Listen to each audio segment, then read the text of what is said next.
자, 우리는 지난 시간에 왜 우리가 기도가 어려운지에 대해서 말씀을 나눴어요. 기도를 대화라고 하는데 왜 대화처럼 안 되느냐? 왜 사람들과 대화하는 것처럼 안 되느냐?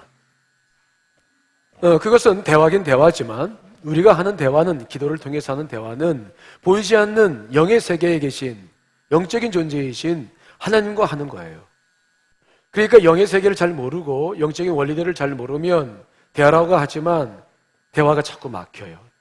독백이 될 수 있고, 잠깐 내가 할 얘기 하고 나면 더 이상 진행이 되지 않는 일들이 자꾸 생겨서 기도가 어려워지는 이야기들, 그래서 영의 세계를 알아야 된다는 이야기들을 지난 시간에 말씀드렸고요.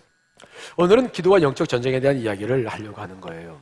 왜 기도가 안 될까? 왜 기도하기가 싫어질까? 왜 기도가 어려운 것일까? 우리가 그런 질문을 하게 되면 보통 우리는 그렇게 생각합니다. 내가 부족해서 그렇지 내가 기도를 열심히 하지 못하고, 내가 기도를 잘 배우지 못해서, 여러분, 기도가 안 되는 원인을 우리는 언제든지 내 자신에게서 찾으려고 그래요. 내 자신의 문제도 있을 거예요. 내가 부족해서 기도에 최선을 하지 못하는 것들도 분명히 문제가 되죠.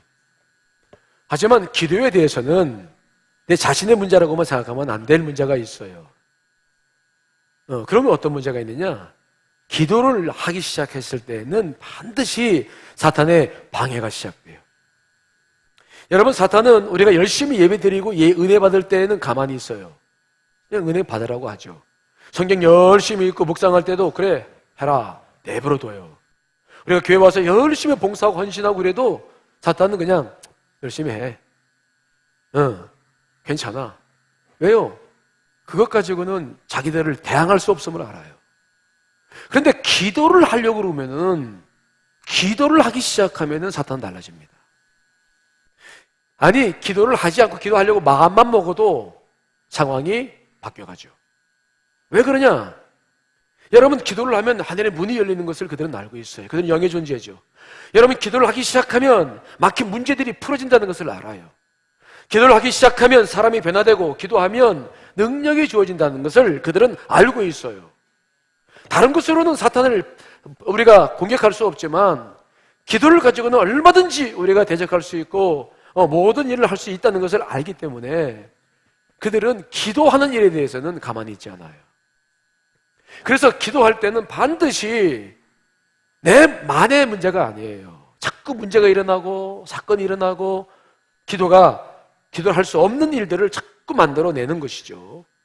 그러한 영적인 원리들을 여러분, 우리가 알아야 돼요. 기도라고 하는 것은 영적인 대화인데, 영적인 일인데, 이것이 그러한 역사가 있다는 것을 모르면 우리는 자꾸 자기 자책해. 그래서 교회가 특별 새벽 기도하고 하고 그러면은 참석하는 분들은 은혜 받는데 참석하지 못하는 분들은 더 괴로워. 아유, 나는 기도도 못하고 내가 이렇게 살아서 뭐하냐. 자꾸 자기 자책하고 자기의 문제로 책임을 돌려서 오히려 신앙이 어려움을 더 가져오는 기회가 되는 거예요. 그건 잘못된 생각입니다. 그런 것만이 아니에요. 오늘은 그 사실을 이 다니엘서를 통해서 우리가 잘 보게 될 거예요. 자, 먼저 오늘 다니엘 9장에 보면 다니엘의 기도가 나옵니다. 다니엘이 목숨 걸고 기도가 시작되죠. 자, 1절로 3절에 있는 말씀 읽어보겠습니다. 시작.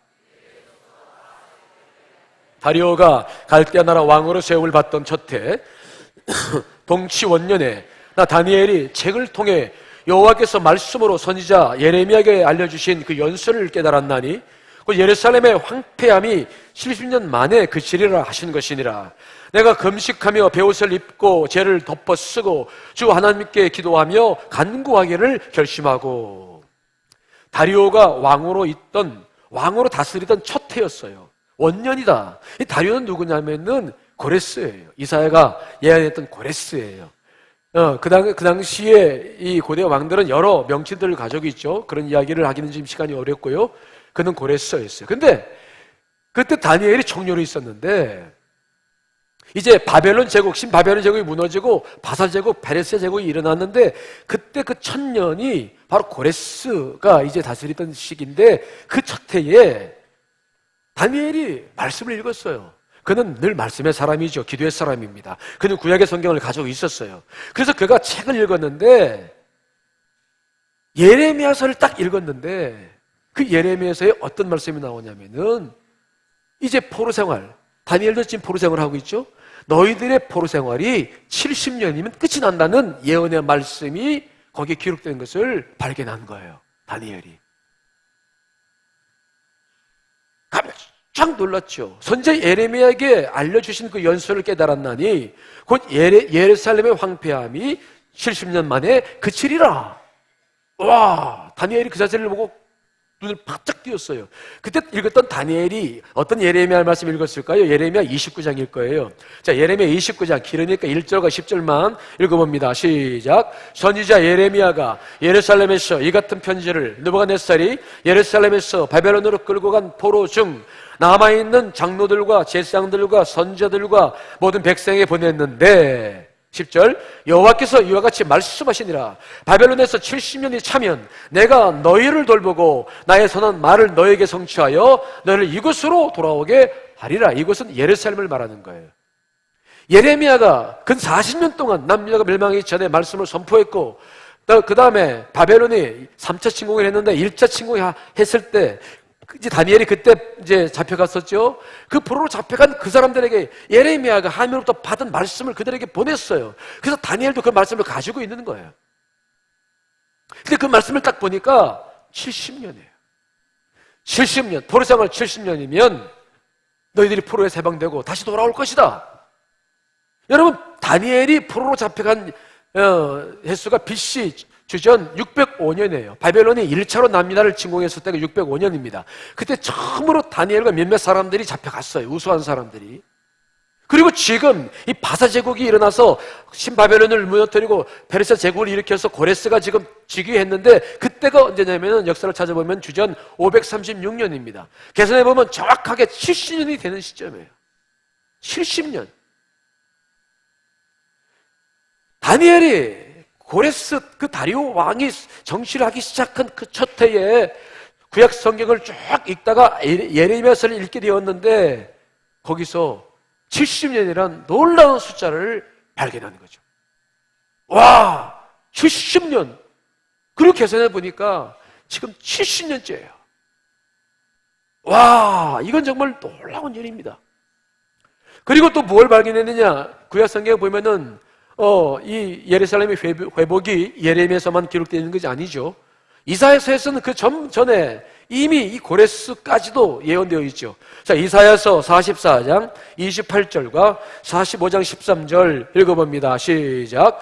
고레스에 대하여는 이르기를 내 목자라 그가 나의 모든 기쁨을 성취하라 하며 예루살렘에 대하여는 이르기를 증건되리라 하며 성전에 대하여 내 기초가 놓였는지라 한 자니라. 내가 공의로 그를 일으킨지라 그의 모든 길을 곧게 하리니 그가 나의 성읍을 건축할 것이요 사로잡힌 내 백성을 값이나 가품이 없이 놓으리라. 만군의 여호와의 말이니라 하셨느니라. 이것은 고레스가 지금 페르시아 제국을 일으키기 전 150년 전에 이사야를 통해서 예언하신 말씀인 거예요. 구약을 가지고 있고 읽었던 늘 묵상하고 살았던 능통했던 다니엘이 이사야서를 놓칠 리가 없어요. 거기에 보면 지금 자기가 모시고 있는 노년의 마지막으로 모시고 있는 왕이 고레스 왕이라는 사실을 보고 놀랐을 거예요. 그는 내 목자라. 하나님께서 그를 목자로 세우셨어. 자기 뜻을 이루시는데 바로 그가 아무런 값이나 가품 없이 자기 백성을 다시 예루살렘으로 돌아가게 할 것이다 라는 말씀을 다니엘이 그때 그 말씀을 그는 놓치지 않았을 거예요. 그래서 오늘 이 다니엘서 9장에 보면은 다니엘이 뭘 합니까? 금식하고 베옷을 입고 죄를 뒤집어 쓰면서 회개하면서 그 약속의 말씀이 이루어지기를 막 간절히 기도하는 것들이 오늘 다니엘서 9장의 내용이에요. 자, 그 기도의 내용은 뭘까요? 다니엘서 9장 16절 18절만 읽어보겠습니다. 시작. 주여 구하옵나니 주는 주의 공의를 따라 주의 분노를 주의 성 예루살렘 주의 거룩한 산에서 떠나게 하옵소서. 이는 우리의 죄와 우리 조상들의 죄악으로 말미암아 예루살렘과 주의 백성이 사면에 있는 자들에게 수치를 당함이니이다. 그러한즉 우리 하나님이여 지금 주의 종의 기도와 간구를 들으시고 주를 위하여 주의 얼굴빛을 주의 황폐한 성소에 비추시옵소서. 나의 하나님이여 주를 귀를 기울여 들으시며 눈을 떠서 우리의 황폐한 상황과 주의 이름으로 일컫는 성을 보옵소서. 우리가 주 앞에 간구하는 것은 우리의 공의를 의지하여 하는 것이 아니요 주의 큰 긍휼을 의지하여 함이니이다. 그는 기도합니다. 주의 황폐한 성소를 비춰달라고 다시 주의 이름으로 일컫는 성을 보십시오. 회복시켜달라고 그는 간절히 기도하는 거죠. 여러분, 바벨론의 포로로 잡혀온 지 70년이 된 다니엘, 드디어 자신들이 포로에서 해방될 때가 되었음을 그는 알고 있어요. 특별히 고레스라고 하는 사람을 통해서 놀라운 예언의 말씀이 이루어지고 있는 것을 그는 보고 있어요. 자, 그런데 이런 상황이 다 되어져 있는데 그래도 또 하나 아주 다니엘이 목숨을 걸고 기도할 수밖에 없는 강력한 동기의 말씀을 그는 또 알았을 거예요. 그 말씀은 어떤 말씀입니까? 동일하게 이 포로 생활 그 일들을 다루고 있는 에스겔서에 보시면 에스겔 선지자를 통해서 예언하신 말씀도 분명히 기록되고 있죠. 자, 에스겔서 36장 35절로 37절 말씀 읽습니다. 시작. 이제는 에덴 동산 같이 되었고 황량하고 적막하고 무너진 성읍들의 성벽과 주민이 있다 하리니 너희 사방에 남은 이방 사람이 나 여호와가 무너진 것을 건축하며 황폐한 자리에 심을 줄을 알리라. 나 여호와가 말하였으니 이루리라. 주 여호와께서 이같이 말씀하셨느니라. 그래도 이스라엘 족속이 이같이 자기들에게 이루어지기를 내게 구해야 한다. 이 에스겔 선지자는 동일한 시대에 예언을 했는데 그도 포로로 잡혀갔던 사람이죠. 근데 그는 뭐라고 말합니까? 동일하게 예루살렘 회복을 지금 이야기합니다. 그 땅이 황폐하더니 이제 에덴 동산같이 될 것이다. 이방 사람들이 여호와가 무너진 곳을 건축하며 황폐한 그 자리를 심은 줄을 보게 될 것이다. 다시 하나님 역사가 일어나는 것을 보게 될 것이다. 그 일이 이루어진다라고 분명히 말씀했어요. 그런데 37절에 보니까 뭐라고 이야기하냐면 그래도 하나님의 뜻이 이렇게 분명하게 계획되어졌고 지금 그 일이 이루어진다고 그래도 뭐라고요? 이스라엘 족속이 이같이 자기들에게 이루어지기를 내게 모아야 된다고요? 구해야 한다. 하나님이 계획을 다 세우고 그 일이 지금 이루어진다 그래도 그 일이 기도 없이는 안 된다. 그 일이 이루어지도록 내게 기도해야 된다라고 에스겔 선지자가 말씀하신 말씀이 있었어요. 다니엘이 모르긴 몰라도 구약의 그 말씀들을 그가 왜 못 읽었겠어요? 그가 충분히 이러한 것들을 통합할 수 있는 능력이 있는 사람이었어요. 그래서 지금 다니엘은 그러한 구약의 말씀들을 가지고 책을 통해서 발견한 말씀을 가지고 그는 지금 이때 포로 생활 7년이 막 차고 있고 고레스가 바사제국의 왕이 되고 있는 이 시점, 그래서 그는 기도할 수밖에 없었어요. 여러분, 누가 기도합니까? 지금 때가 찼고 바로 하나님의 역사가 일어날 이 시기를 누가 알고 있습니까? 누가 구약의 말씀을 지금 그 포로 생활 속에서 읽을 수 있으며 누가 그 시대를 가늠할 수 있습니까? 다니엘밖에 없었어요. 기도하지 않으면 그 일은 일어날 수 없었어요. 하나님은 아무리 자신이 계획해도 우리가 기도하지 않으면 역사하지 않으신다는 거 여러분 알고 계시죠? 우리와 동역자입니다. 우리가 기도하지 않으면 하나님 역사하지 않으십니다. 기다리시는 거예요, 그분은. 때문에 다니엘은 그 시점에 다 됐음을 알고 다니엘서 9장을 보면 목숨을 걸고 그는 기도하기 시작하는 거예요. 이제 해야 할 일은 기도하는 일만 남았어. 기도만 채워지면 한 역사가 이루어진다는 사실들을 다니엘은 알고 있기 때문에 놀랍게 그는 기도할 수밖에 없었다. 여러분, 그는 기도하고 있어요. 그래서 그렇게 기도하는 거예요. 금식하고 죄를 뒤집어 쓰고 지금. 여러분, 우리가 기도해야 할 일이 우리는 무엇이 있습니까? 우리 왜 기도해야 됩니까? 여러분, 북한의 핵 문제라든지 우리나라가 가지고 있는 정치 경제 문제 여러 가지 그런 문제들은 늘 있어 왔어요. 그런데 요즘 우리는 지진 때문에 큰 고민들을 하고 있죠. 아니, 안전하다는 우리나라가 왜 지진이 갑자기 일어납니까? 어떻게 5.8이나 되는 지진이 일어납니까? 예?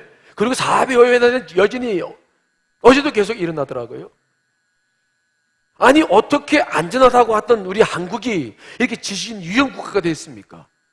요즘 공중파에서는 보도가 되지 않지만 SNS를 통해서 퍼져나가고 있는 정부에서는 괴담이라고 그러지만 일본에서 계속 들어오는 소식들은 한국이 근 시일 내에 7.0 이상 되는 지진이 나서 30만 명 이상이 죽을 것이다 그런 괴담들도 계속 돌고 있고 그게 SNS에 보니까 다 들어오더라고요. 지진이 지난번에 일어났던 것들 거기 그래프에 맞춰가지고 이런 것들이 그런 걸 읽어보니까 이게 지금 도대체 우리가 지금 이게 작은 문제가 아니에요. 아니 왜 갑자기 안정적이었던 우리나라가 왜 갑자기 단층들이 움직이고 단층이 죽었다가 또 살아납니까? 어떻게 이런 일이 갑자기 일어나고 갑자기 지진이 때문에 우리가 공포 속에 휩싸여야 되는 것입니까? 무엇을 의미하는 겁니까? 왜 이 땅이 흔들리는 것입니까? 여러분 이 문제는 그 어떤 문제보다도 중요한 문제예요. 국가가 흔들리면 우리 개인은 아무런 일을 할 수 없어요. 우리가 북핵 문제도 지금 심각하고 여러 가지 국내의 문제도 심각하지만 하나님의 역사를 우리가 바라볼 수 있는 눈이 있어야 될 줄 믿습니다. 왜 흔들립니까? 우리에게 뭘 원하시는 것입니까?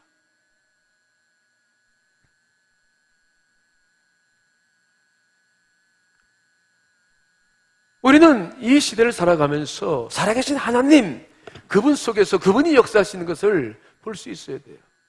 다니엘은 분명히 그것을 보는 거예요. 그리고 지금은 기도할 때라고 생각하고 그는 금식하며 죄를 뒤집어 쓰면서 이제 기도하기 시작하는 거죠. 그런데 다니엘의 기도를 시작하자 다급해진 것은 사탄이었어요. 다니엘은 지금 기도하기 시작하는데 그 기도가 이루어지면, 그 기도가 계속되어지면 하나님은 자기의 계획하신 뜻을 이루실 것입니다. 그런 포로로 잡혀간 이스라엘 백성들은 다시 회복되고 예루살렘 성이 다시 회복되면서 하나님의 백성이 다시 회복될 거예요. 그러면 사탄은 큰 위기가 되는 것입니다. 그래서 그때부터 사탄은 이제 다니엘의 기도를 방해하는 일들을 꾸미기 시작하죠. 그 다니엘의 기도를 막는 방법이 무엇이 있습니까? 어떻게 막았습니까? 자, 그 내용이 다니엘서 6장에 기록되고 있어요. 다니엘서 6장. 자, 1절로 4절 말씀 읽어봅니다. 시작. 다리오가 자기의 뜻대로 고관 120명을 세워 전국을 통치하게 하고 또 그들 위에 총리 셋을 두었으니 다니엘이 그 중에 하나라. 이는 고관들로 총리에게 자기의 직무를 보고하게 하여 왕에게 손해가 없게 하려 함이었더라. 다니엘은 마음이 민첩하여 총리들과 고관들 위에 뛰어남으로 왕이 그를 세워 전국을 다스리게 하고자 한지라. 이에 총리들과 고관들이 국사에 대하여 다니엘을 고발할 근거를 찾고자 하였으나 아무 근거, 아무 허물도 찾지 못하였으니 이는 그가 충성되어 아무 그릇됨도 없고 아무 허물도 없음이더라. 우리가 다니엘서를 읽을 때 뭘 주의해야 되냐면 다니엘서는 다니엘이 겪은 일들을 연대기적으로 기록하고 있는 책이 아닙니다. 그걸 아셔야 돼요.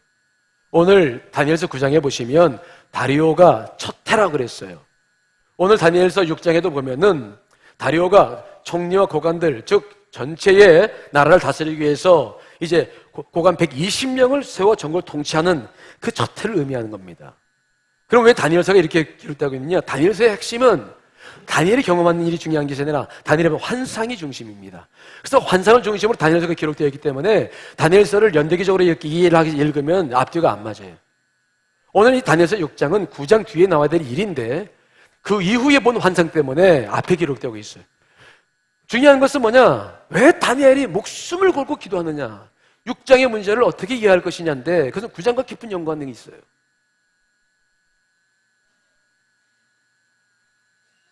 여러분, 자기 민족의 해방의 때가 되었어요. 고레스도 왕이 되었어요. 이제 하나님 약속의 때가 다 되었습니다. 그래서 다니엘은 목숨을 걸고 이제 기도하기 시작하는데 사탄이 그냥 있을 수 없잖아요. 그래서 두 총리의 마음을 움직여서 그들이 다니엘을 시기하게 함으로 다니엘의 문제를 찾기 시작하는 거예요. 다니엘을 고발할 수 있는 근거를 찾으려고 다 찾아봤는데 아무것도 없었어요. 너무 깨끗했어요. 그는 너무도 정결했어요. 그런데 가만히 보니까 다니엘이 한 가지 하나가 있는데 요즘 들어 계속 다니엘이 기도하는 거야. 하루에 3번씩. 그래, 저거다. 다른 거 찾을 게 없고 다니엘이 저 기도하는 거 저거 걸면은 다니엘 저거 무너뜨릴 수 있다. 그래서 어떤 법령을 말합니까? 이제부터 30일 동안 누구든지 왕 외에 어떤 신에게나 사람들에게 절하거나 하면은 사적을 속에 집어넣기로 법령을 딱 정하고 왕에게 딱 가서 도장 딱 받아놓고 선포하는 거예요. 다니엘도 총리였기 때문에 그걸 왜 모릅니까? 그 일들이 전국으로 이제 퍼져서 30일 동안은 아무도 기도하면 안 돼요. 다니엘도 기도하면 안 되는 거예요. 사적을 속에 들어가야 되는 거예요. 사탄이 그렇게 다니엘의 기도를 막으려고 계획을 세운 것을 우리가 보는 거예요. 여러분, 우리도 마찬가지입니다. 우리가 기도하기 시작할 때 사탄은 반드시 기도를 못하도록 방해하는 역사가 있어요. 아니, 지금 기도를 하는 것이 아니라 그냥 기도하려고 마음만 먹어도 여러분들의 신변에 이제 이번 주도 그랬고 계속 그런 일이 일어날 거예요. 이상한 일이 일어납니다. 자, 보통 우리가 교인들한테 아유 왜 기도 안 해요? 권사님 왜 기도 안 해? 눈 좀 뜨고 기도 좀 하세요. 그러고 이제 이게 이야기를 하면은 권사님이 뭐라 그러냐면 아유 목사님 너무 바빠요. 아유 막 바쁘다. 바쁘죠, 바빠. 그렇죠? 아 그래 안 그래요? 저 좀 봐요, 저 좀 봐. 바쁘죠, 바빠. 근데 아무리 바빠도 밥은 먹고 살아야 되고, 그렇죠? 아무리 바빠도 장례 생기면 장례 치료됩니까? 안 치료됩니까? 왜 대답들 안 해요? 아무리 바빠도 잠은 자야 되고, 제가 목회를 해보면서 가만히 보니까 시간의 문제가 아니에요. 더 중요한 문제가 있어요. 잘 들으셔야 돼요. 우리가 기도하지 못하는 가장 중요한 문제 가운데 하나는 뭐냐면 우리 안에 내재되어 있는 하나님에 대한 저항감이 있어요. 우리는 십자가 보혈로 구원받았어요. 그렇죠? 자, 저 좀 보세요. 십자가 보혈로 구원받았죠? 우리 하나님의 자녀이죠? 하지만 우리는 주님을 알지 못하고 살았던 옛사람에 살았던 것들이 그냥 남아있어요. 아직도 그 두 세력이 싸우고 있어요. 그래서 우리 안에는 뭐 어떤 것들이 남아있냐면 은근하게 하나님의 일에 저항하는 게 있어요. 은근하게 반감들이 있어요.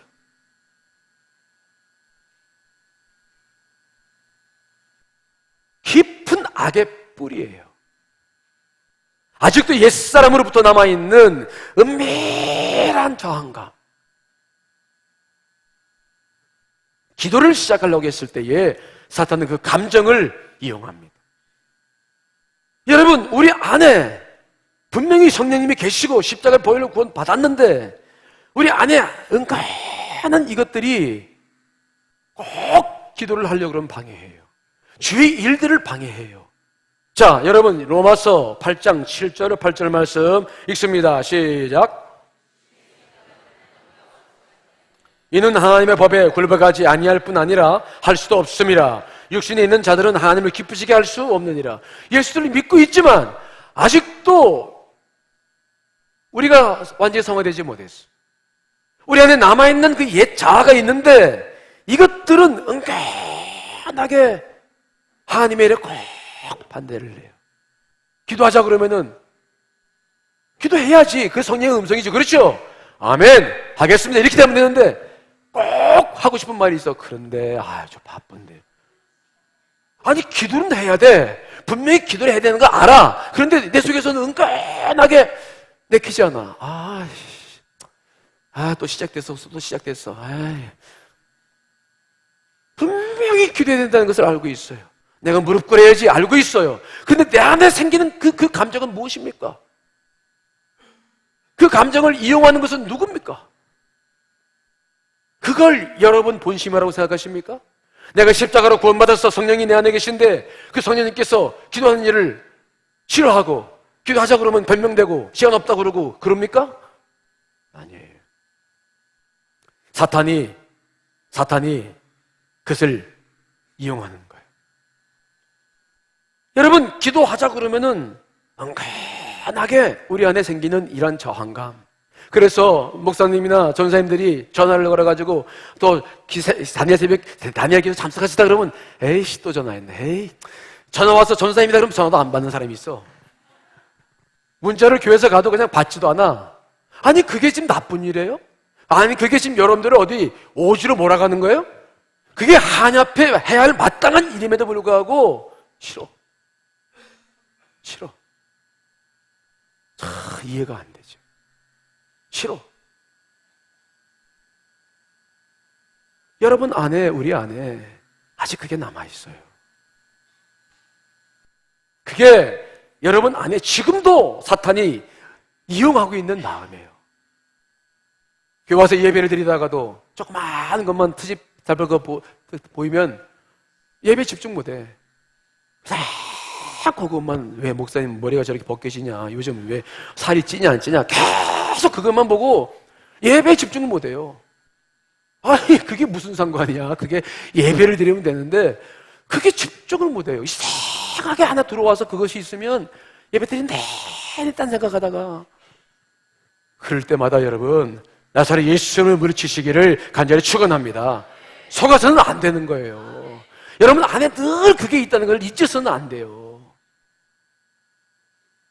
또 사탄이 잘 쓰는 게 하나가 있는데, 어떤 전략을 쓰느냐, 자꾸 기도를 해야겠다는 걸 알긴 아는데 자꾸 기도를 미뤄 만들어.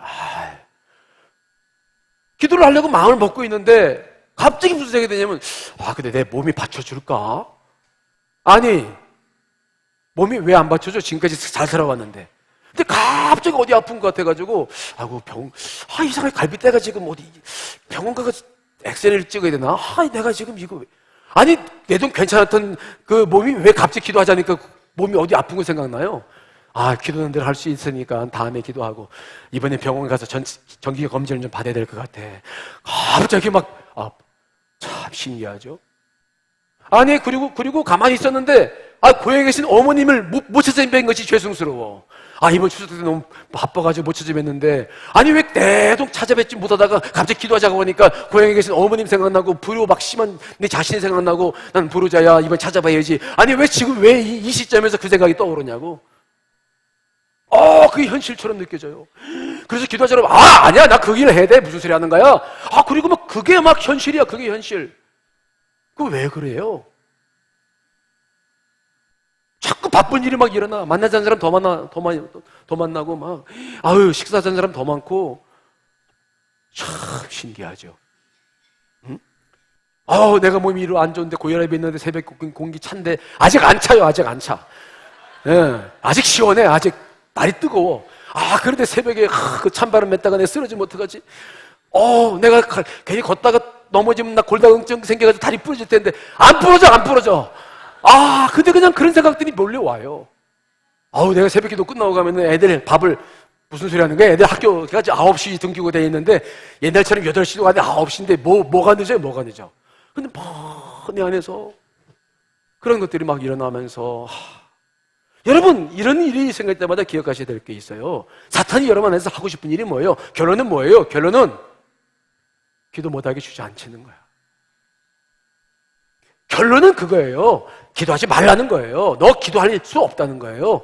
기도 안 하면 된다는 거예요. 그러면 너 편하다는 거예요. 너 왜 갑자기 사람이 달라져가지고 기도하려고 그러냐? 사람 변하면 죽는다더라. 너 왜 그러냐? 그냥 하던 대로 살아라. 사탄 늘 우리들에게 그래요. 그때마다 기억하셔야 돼요. 이건 성령께서 하신 일이 아니에요. 이건 내가 순종해야 될 말이 아니에요. 여러분 다니엘은 지금 다니엘을 통해서 사탄이 하고 있는 일이 무엇입니까? 기도를 못하게 만드는 거죠. 못하게 만드는 거예요. 이제 너 30일 동안 너 기도 못한다. 너 기도하면 사자밥이 될 거야. 그보다 강력한 공작이 어디 있어요? 위험이 어디 있습니까? 목숨이 달려있는 문제예요. 여러분, 사탄은 그리스도인들이 기도하지 않도록 꾀기 위해서 모든 노력을 다 합니다. 설교를 받아서 은혜 받는 데는 괜찮아요. 은혜 받으라고 그러죠. 예배를 통해서만 은혜를 체험한다든지 봉사는 내버려 둬요.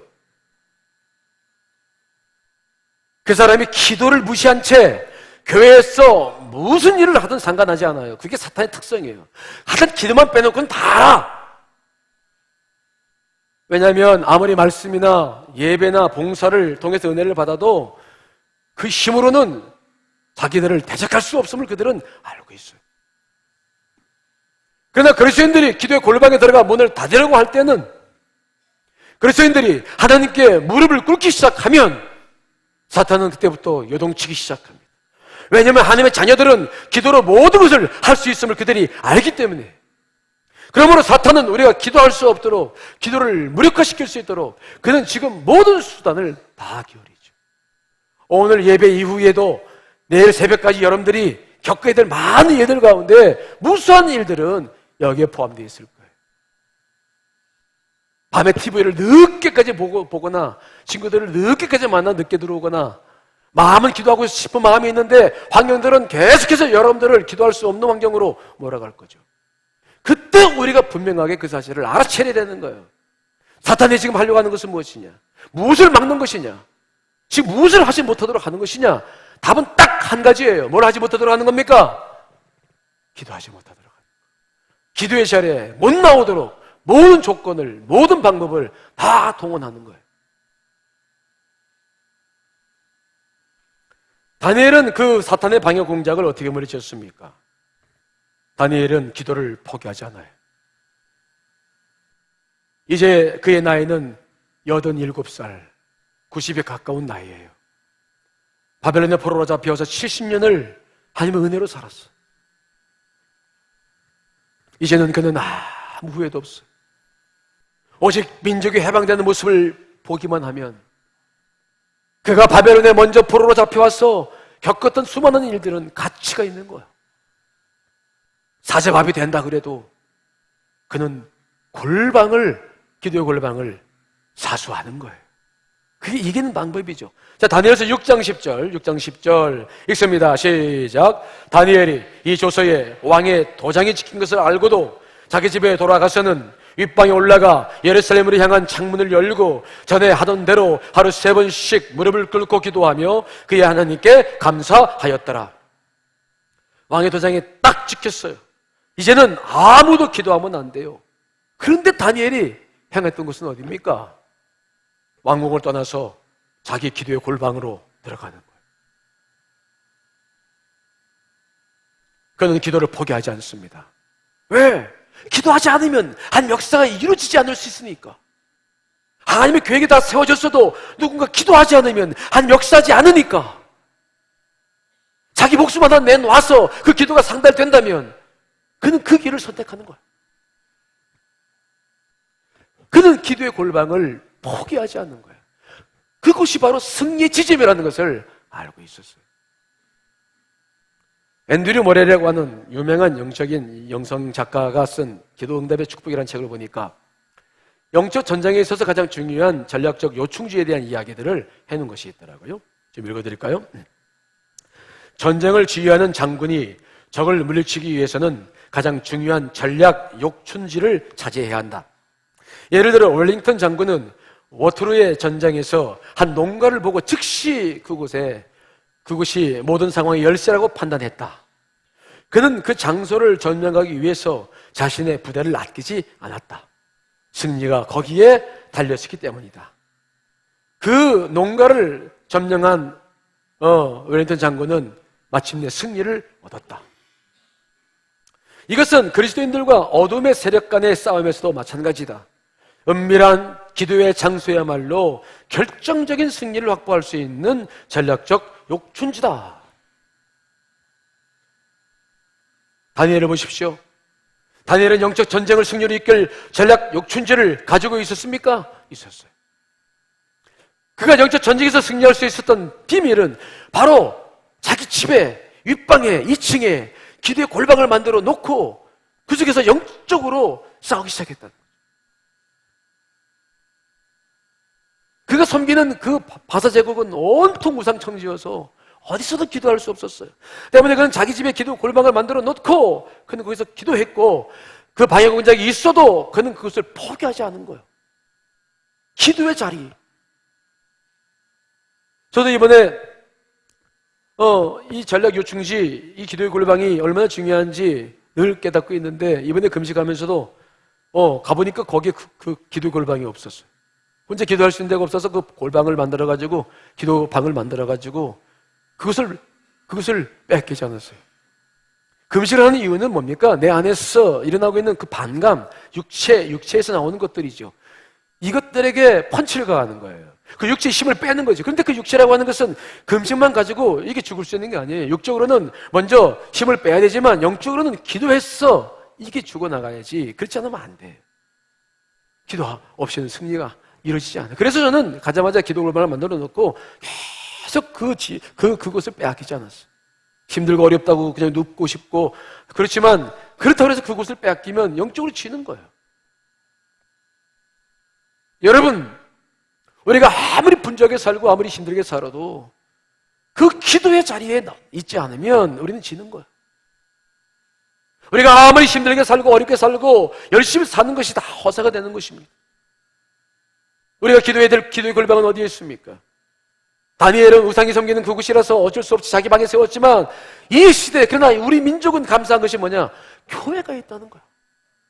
언제든지 만민이 기도하는 이 기도의 집이 세워져 있어서 언제든지 우리가 기도할 수 있는 것입니까? 있는 거 아닙니까? 우리가 함께 기도하자고 이러한 다니엘 기도까지 만들어 놓았는데 우리가 여기에 마다할 이유가 어디 있어요?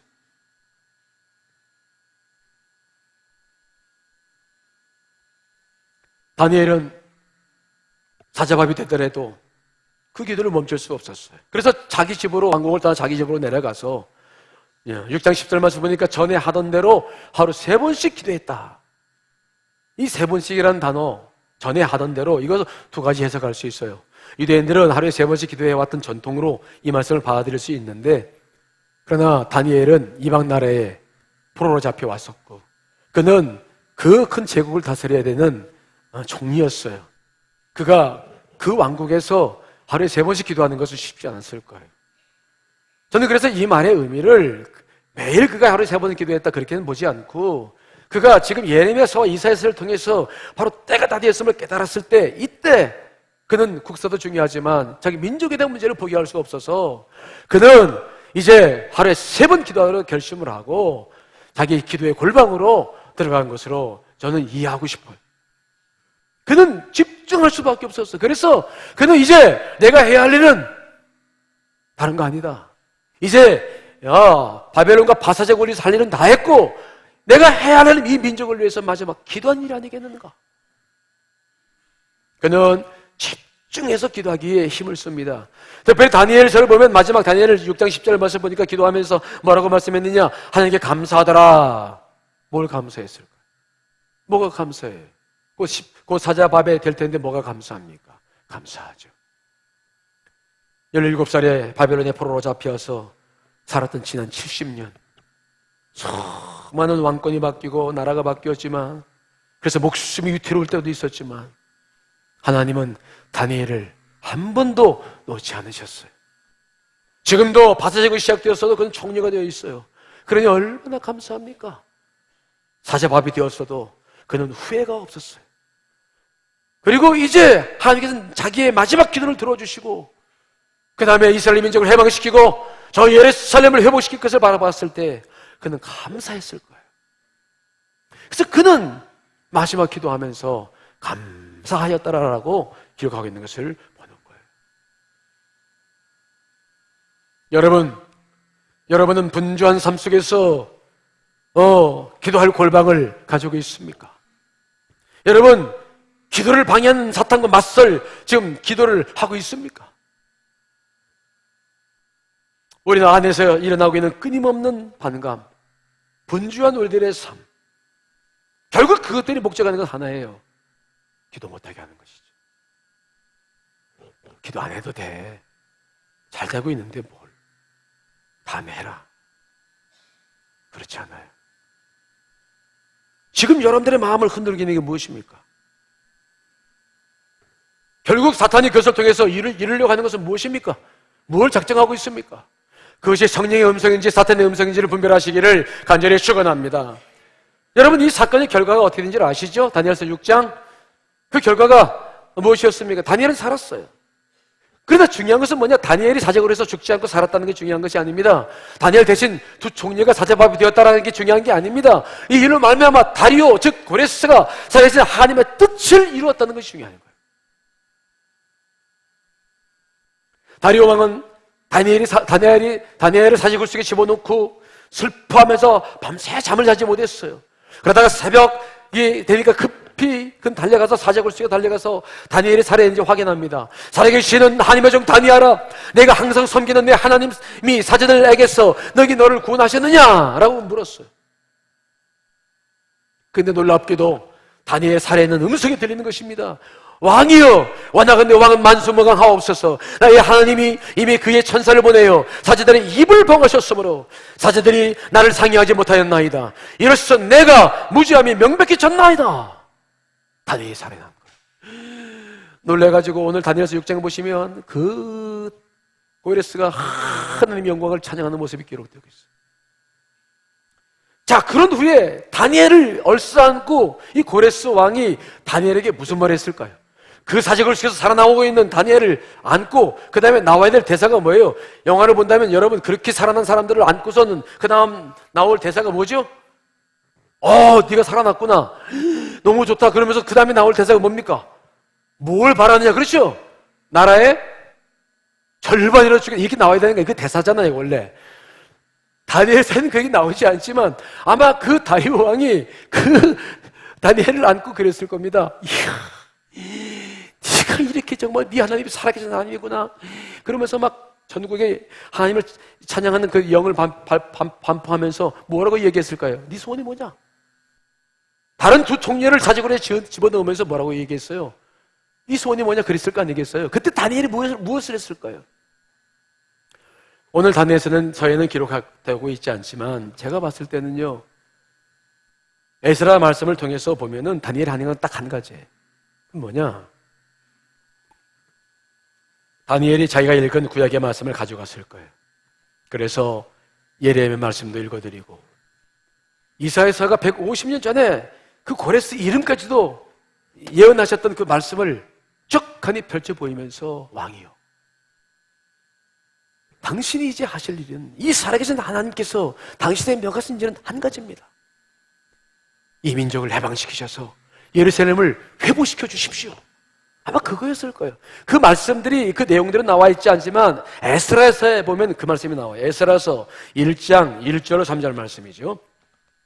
자, 읽어보겠습니다. 시작. 바사왕 고레스 원년에 여호와께서 예레미야의 입을 통하여 하신 말씀을 이루게 하시려고 바사왕 고레스의 마음을 감동시키심에 그가 온 나라에 공포도 하고 저수도 내려 이르되, 바사왕 고레스는 말하노니 하늘의 하나님 여호와께서 세상 모든 나라를 내게 주셨고 나에게 명령하사 유다 예루살렘의 성전을 건축하라 하셨나니 이스라엘의 하나님은 참신이시라. 너희 중에 그의 백성된 자는 다 유다 예루살렘에 올라가서 이스라엘의 하나님 여호와의 성전을 건축하라. 이는 예루살렘에 계신 하나님이시니라. 그가 감동을 받았어요. 고레스의 마음이 감동을 받았어요. 무엇 때문에 감동받습니까? 그 감동을 누가 시켰을까요? 그 성경에 나와있지 않지만 다니엘 말고는 그 일을 할 사람이 아무도 없었어요.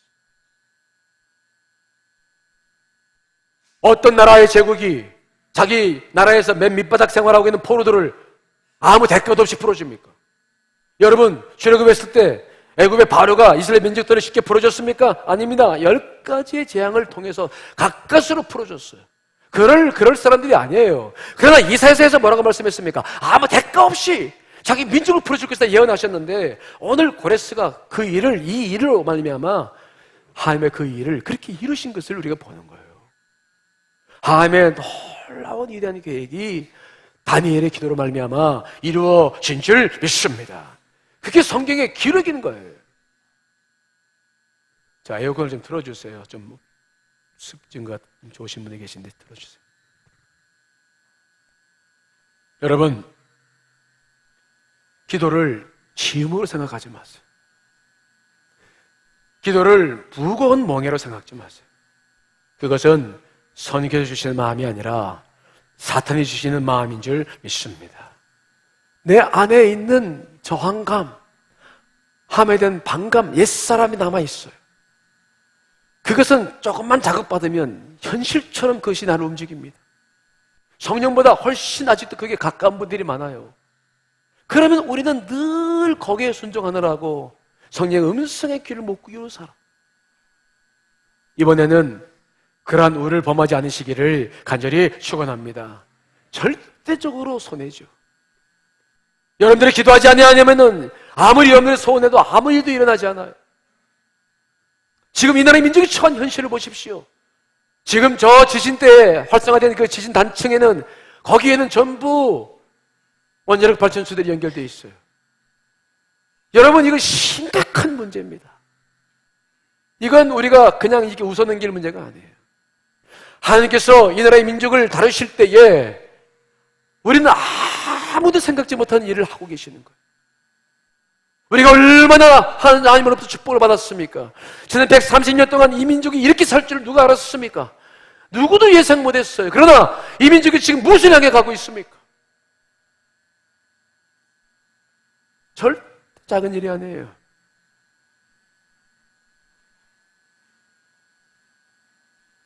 우리가 해야 할 일은 기도인데 여러분, 이걸 침으로 여기지 마세요. 여러분, 이 시간 저는 여러분들과 함께 다시 한번 우리의 결단을 먼저 주 앞에 드리기를 원해요. 하나님, 이제 예배가 끝나고 나가면은 드디어 사탄이 본격적으로 내 마음을 휘두를 텐데 그 전에 먼저 내 마음을 올려드립니다. 하나님, 내가 지지 않도록 성령이여 기도의 영을 부어주시고 나를 지켜주시고 정말 이 기도의 골방에 참석할 수 있는 은혜를 내게 주시옵소서. 여러분 마음속의 시간에 결단할 수 있게 되시기를 간절히 축원합니다. 다 같이 기도하시겠습니다.